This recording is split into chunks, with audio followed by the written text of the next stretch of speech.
Dewi Putri Salsabila dari kelas M4606 dengan NIM 140122023. Di video ini aku bakal jelasin tentang elastisitas permintaan. Elastisitas permintaan sendiri yang artinya adalah konsep yang digunakan untuk mengukur sejauh mana perubahan harga suatu produk atau layanan dapat mempengaruhi jumlah barang yang diminta oleh konsumen. Elastisitas permintaan ini biasa berguna bagi ekonom dan pebisnis untuk mengetahui pola dan tingkat respon konsumen terhadap perubahan harga. Nah, ini kita masuk ke rumus elastisitas permintaan.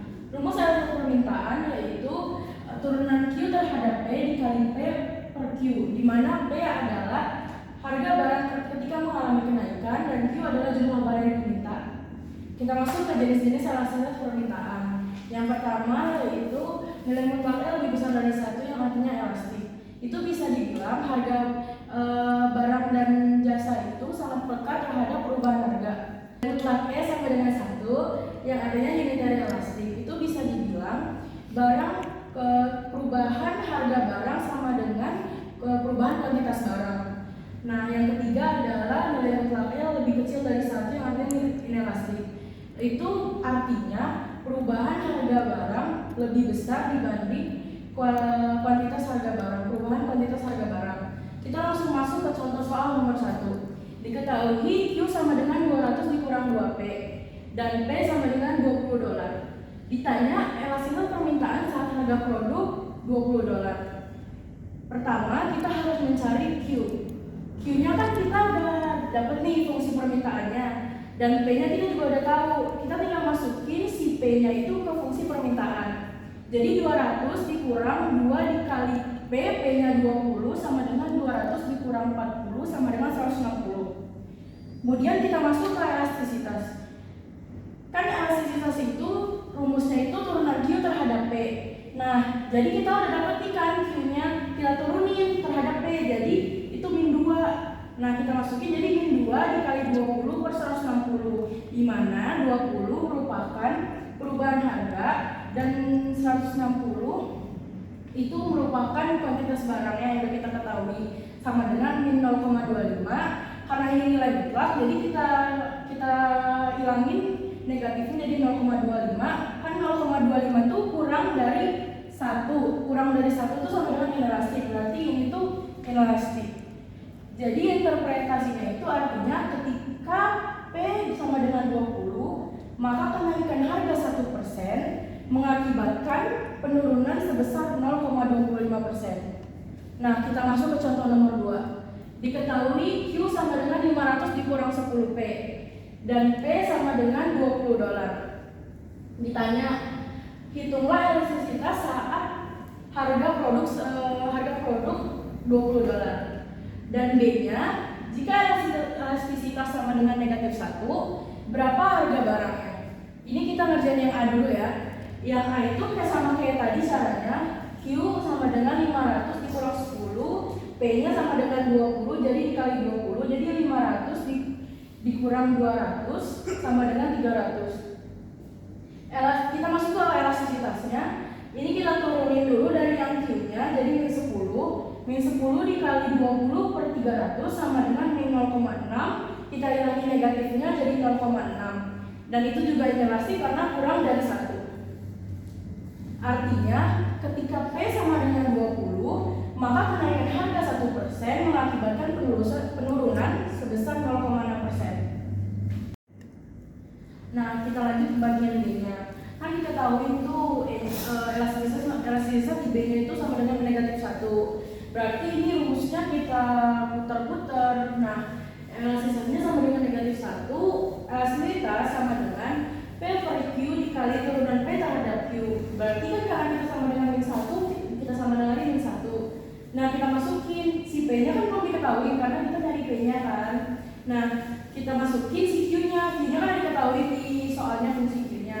Jadi P per 500 dikurang 10P dikali turunan P terhadap Q kayak tadi, jadi negatif 10, jadi negatif 10 sama dengan negatif 1. Nah, supaya bisa kita hilangin negatif 10-nya, kita keluarin si 500 dikurang 10P ini jadi gini. Jadi 10 dikali 50 dikurang P dikali min 10 sama dengan min 1. Nah, ini kan bisa kita coret ya, si 10 sama min 10. Jadi ini kita coret habis, si negatifnya ke depan, jadi tinggal P per 50 kurang P sama dengan negatif 1. P sama dengan 50 dikurang P. Kenapa P ini? Kenapa itunya hilang negatifnya? Karena ini di kanan kiri dua-duanya negatif. Jadi P sama dengan 50 dikurang P.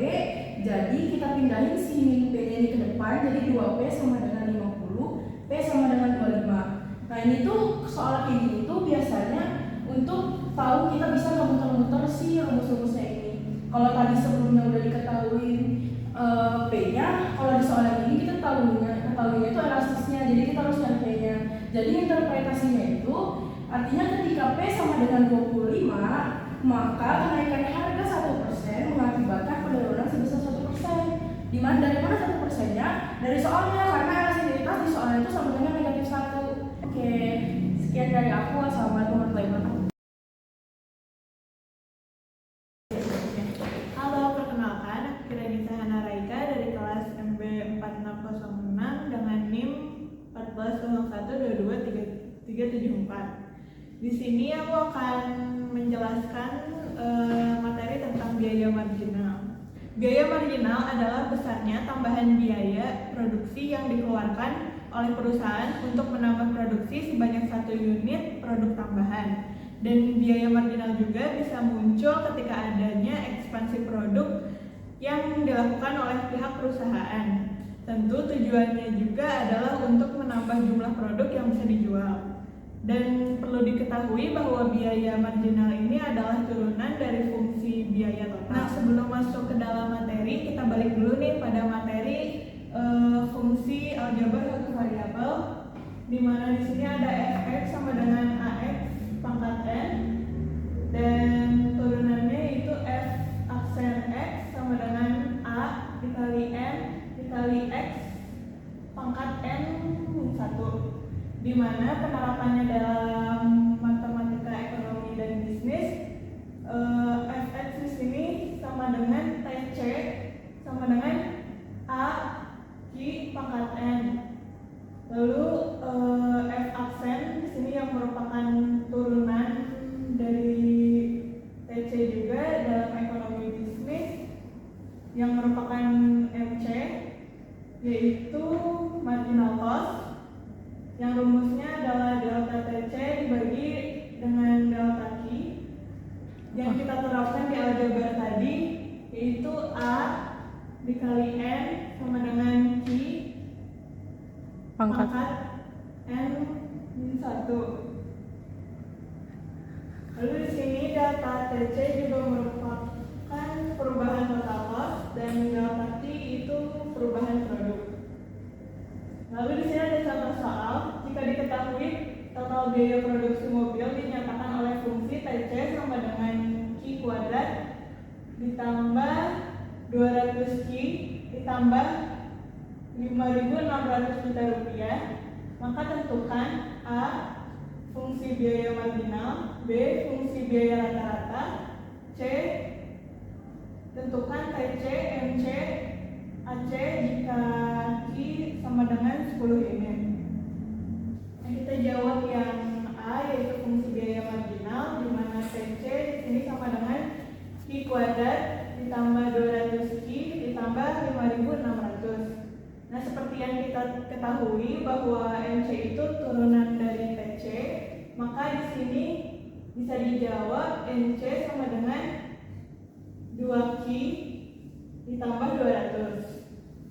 Lalu selanjutnya kita akan menjawab tentang fungsi biaya rata-rata yang rumusnya adalah TC dibagi Q.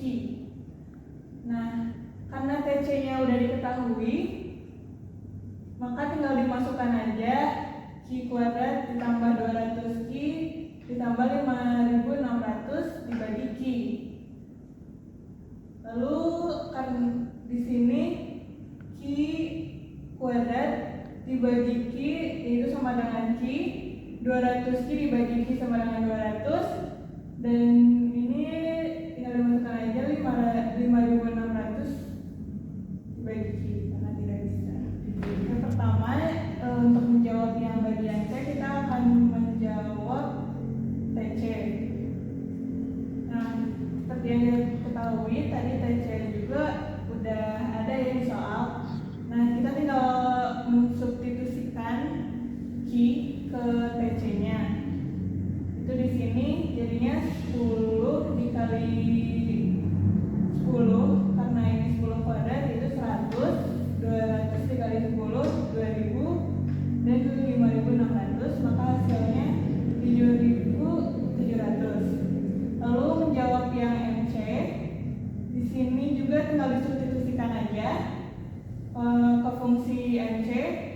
yaitu 2 dikali 10 itu 20 ditambah 200 jadi 220. Lalu yang AC sama disubstitusikan juga, itu jadi 10 ditambah 200 ditambah 5.600 per 10, dimana hasilnya itu jadi 10 ditambah 200 ditambah 560 dan menjadi 770. Jadi kesimpulannya ketika memproduksi 10 unit maka TC-nya yaitu 7.700. Lalu untuk marginal cost ketika memproduksi 10 unit ditambah 1 yaitu 220. Lalu untuk AC yaitu biaya rata-rata ketika memproduksi 10 unit yaitu 770. Sekian penjelasan mengenai biaya marginal dari saya.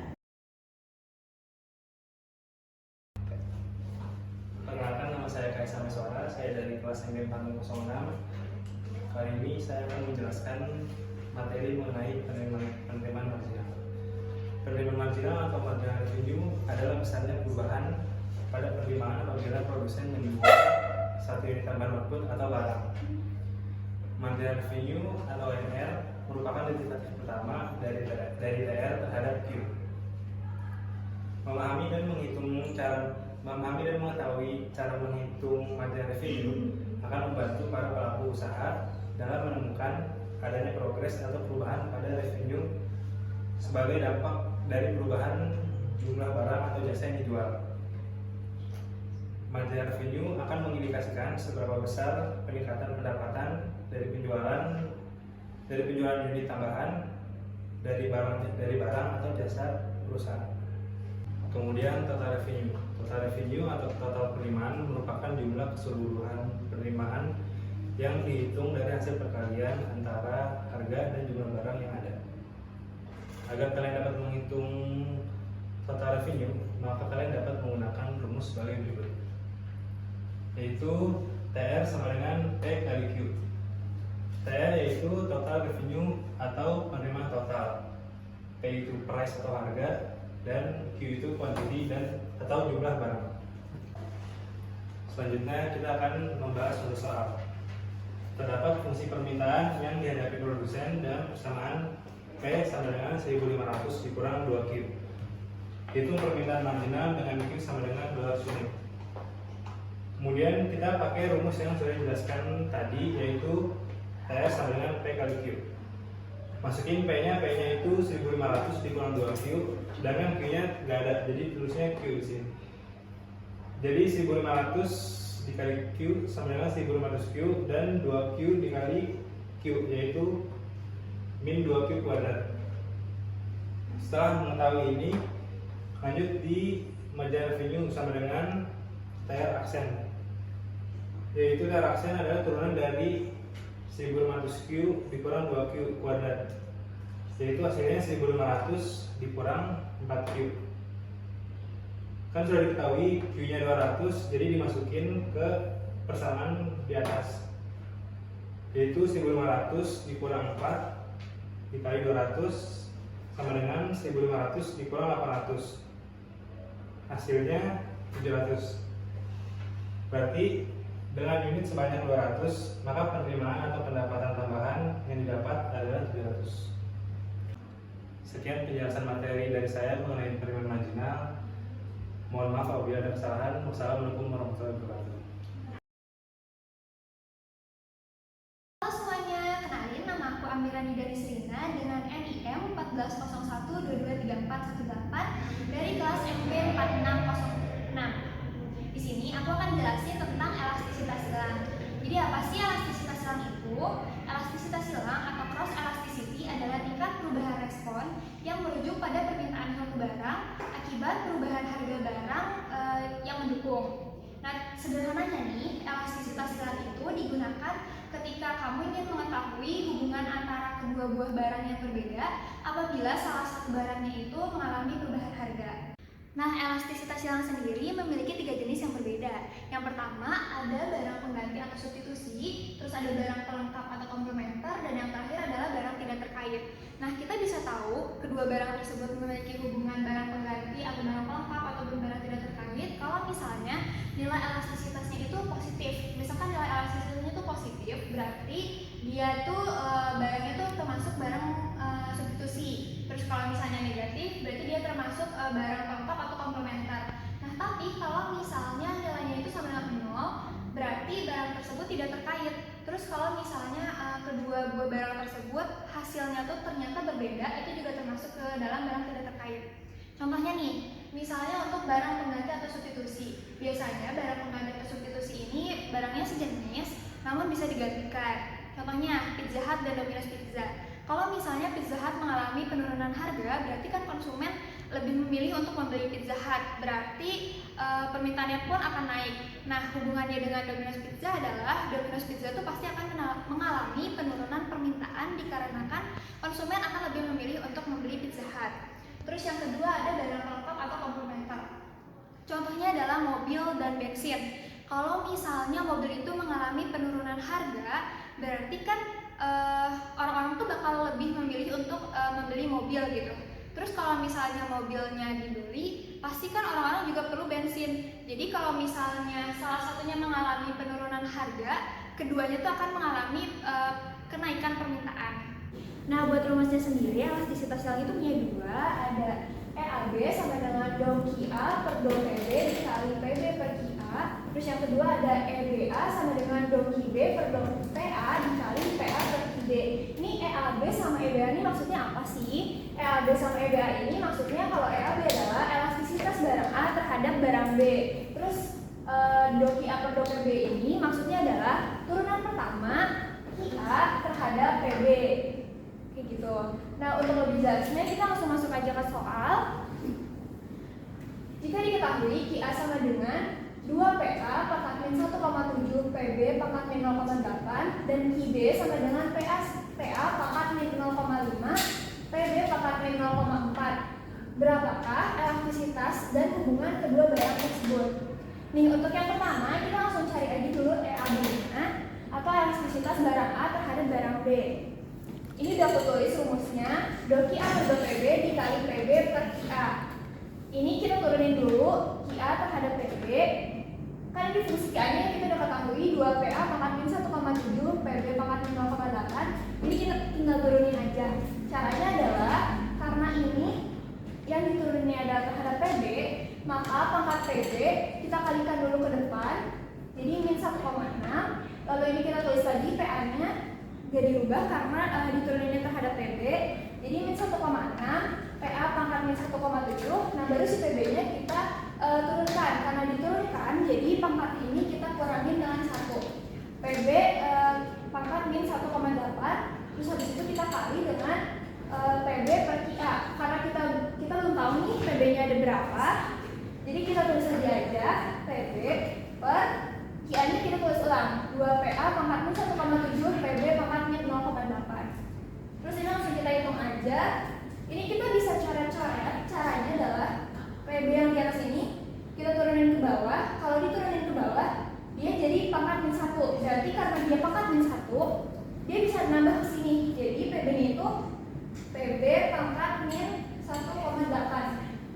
Ini kan PB pangkat min 1,8 sama kayak ini. Jadi ini bisa kita coret, ini kita coret juga karena udah diturunin ke bawah. Terus ini juga kita coret. Terus habis itu ada ini PA pangkat min 1,7. Di sini juga ada PA pangkat min 1,7. Jadi ini sama-sama bisa kita coret. Terus hasilnya ini adalah min 1,6. Karena ini udah habis, sisanya tinggal 1/2. Jadi 1,6 dikali 1/2 atau min 1,6 per 2, hasilnya adalah min 0,8. Oke, untuk lanjutannya yaitu kita hitung EBA-nya. Buat rumus EBA adalah dom QB per dom PA dikali PA per QB. Nah, yang pertama kita cari adalah turunan QB terhadap PA-nya sendiri. Nah, kan kita ketahui ya tadi kalau misalnya QB-nya itu PA pangkat min 0,5 PB pangkat min 0,4. Jadi tinggal kita turunin aja. Turunannya adalah min 0,4 PA pangkat min min 1,5 PB pangkat min 0,4. Terus kita kaliin PA karena sama lagi kita belum tahu berapa jumlah PA-nya, jadi kita tulis lagi aja PA dibagi sama QB. QB-nya adalah PA pangkat min 0,5 PB pangkat min 0,4. Sama kayak yang tadi, PA yang di atas ini bisa kita turunin ke bawah. Kalau diturunin ke bawah dia jadi pangkatnya min 1. Berarti ini berubah dari PA pangkat min 0,5 jadi PA pangkat min 1,5. Nah, karena ini PA pangkat min 1,5 sama kayak turunan yang pertama ini PA pangkat min 1,5. Jadi kedua ini bisa kita coret. Ini dicoret, ini juga dicoret. Berarti ini juga habis, ini habis. Terus habis itu sisanya tinggal PB pangkat min 0,4. Ini juga sama kayak ini, jadi ini bisa kita coret. Sisanya adalah min 0,4. Nah, kita udah tahu nih nilai elastisitas silang dari kedua barang tadi. Yang pertama ada min 0,4, sama yang kedua ada min 0,8. Nih, karena dua-duanya adalah negatif nilainya, maka hubungan antara kedua barang tersebut adalah barang pengganti atau komplementer. Oke, terima kasih, dadah. Halo, perkenalkan nama aku Ahmad Angel Graciela. Di sini aku menjelaskan tentang laba maksimum. Nah, sebelumnya kita udah pernah belajar nih tentang fungsi penerimaan dan fungsi biaya. Sekarang kita mau belajar tentang gimana sih cara nentuin besar kecilnya laba atau profit. Sebelumnya kita bahas dulu ya tentang laba. Laba itu apa sih? Laba itu adalah selisih dari penerimaan total dan biaya total. Bisa dirumuskan seperti ini ya. B itu adalah lambang dari laba, TR adalah penerimaan total atau total revenue, TC adalah biaya total atau total cost. Nah, ini juga ada persamaan lain. TR itu bisa dituliskan sebagai fungsi permintaan P dikali Q, terus dikurang TC yang bisa juga dicari dengan AC atau average cost dikali Q. Nah, untuk menentukan laba maksimum ini, kita harus mencari menggunakan dua syarat. Nah, jadi kalau misalnya kita punya perusahaan atau kita punya bisnis atau kita kerja di perusahaan, tentunya perusahaan itu kan maunya dapat untung yang maksimum ya, rata-rata dapat laba maksimum. Nah, gimana sih cara carinya? Kita harus memeriksa dulu pakai dua syarat. Syarat pertama itu turunan dari laba per Q itu sama dengan 0. Nah, tadi tadi laba itu kan TR min TC. Nah, sekarang kita masukin persamaannya, jadi turunan TR min TC per turunan Q sama dengan 0. Lalu di sini kita pisahkan jadi turunan TR terhadap Q dikurang turunan TC terhadap Q sama dengan 0. Lalu jadinya turunan TR per turunan Q sama dengan turunan TC terhadap Q. Nah, sebelumnya kita juga udah pernah belajar nih tentang marginal revenue dan marginal cost. Nah, marginal revenue itu adalah turunan fungsi penerimaan total per Q. Terus kalau marginal cost itu adalah turunan biaya total per Q. Nah, jadi bisa dituliskan juga sebagai MR sama dengan MC. Nah, itu buat syarat pertamanya. Jadi marginal revenue-nya harus sama dengan marginal cost-nya. Lalu untuk syarat kedua, ini ada syarat namanya sufficient condition. Jadi kalau untuk syarat pertama ini kita udah nentuin key optimumnya. Key optimum itu tapi belum tentu maksimum.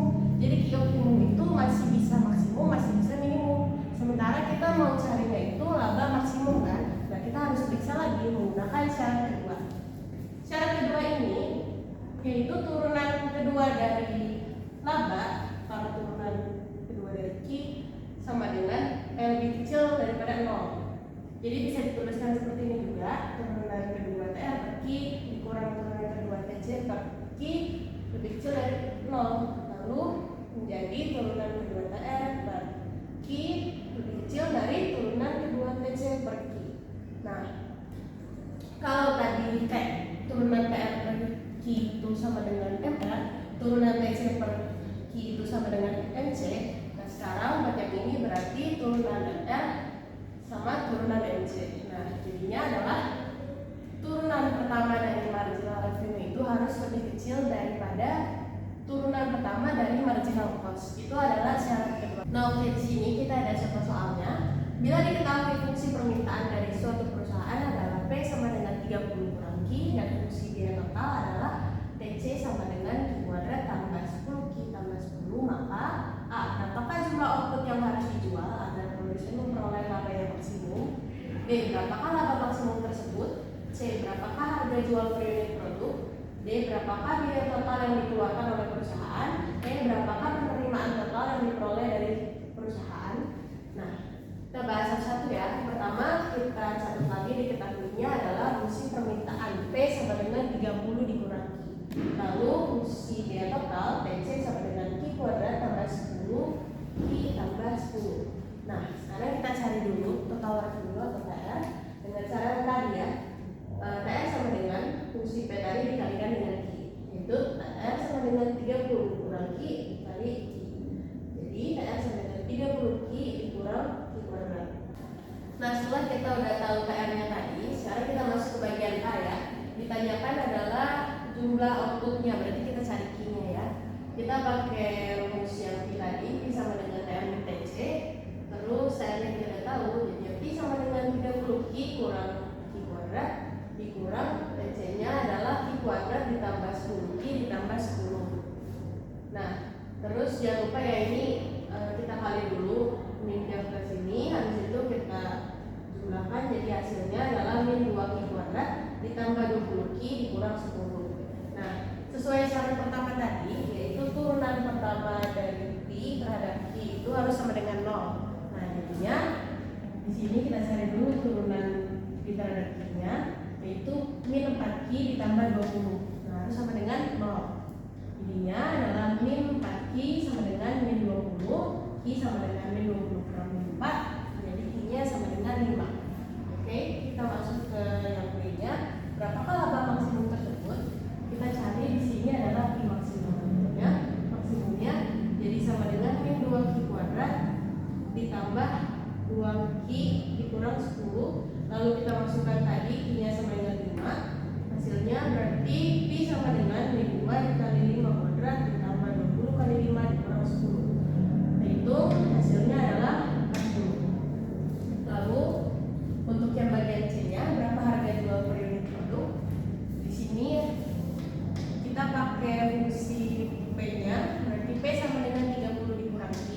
Lalu masukin tadi Q-nya sama dengan 5, berarti P sama dengan 30 kurang 5, hasilnya sama dengan 25. Lalu yang D ditanya TC total cost, berarti tinggal dimasukin aja kayak tadi. Kalau Q-nya sama dengan 5, berarti 5 kuadrat ditambah 10 dikali 5 ditambah 10. Itu hasilnya adalah 85. Lalu yang terakhir ditanya penerimaan total revenue. Berarti akan diisi TR juga. TR sama dengan 30 Q dikurang Q kuadrat. Dimasukin, kalau Q sama dengan 5, berarti TR sama dengan 30 kali 5 dikurang 5 kuadrat. Hasilnya adalah 125.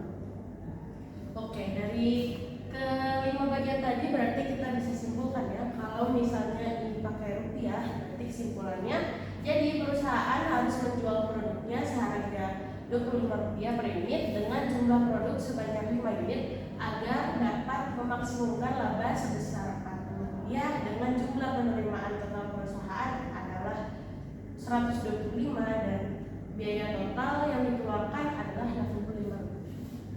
Sekian dari saya, terima kasih.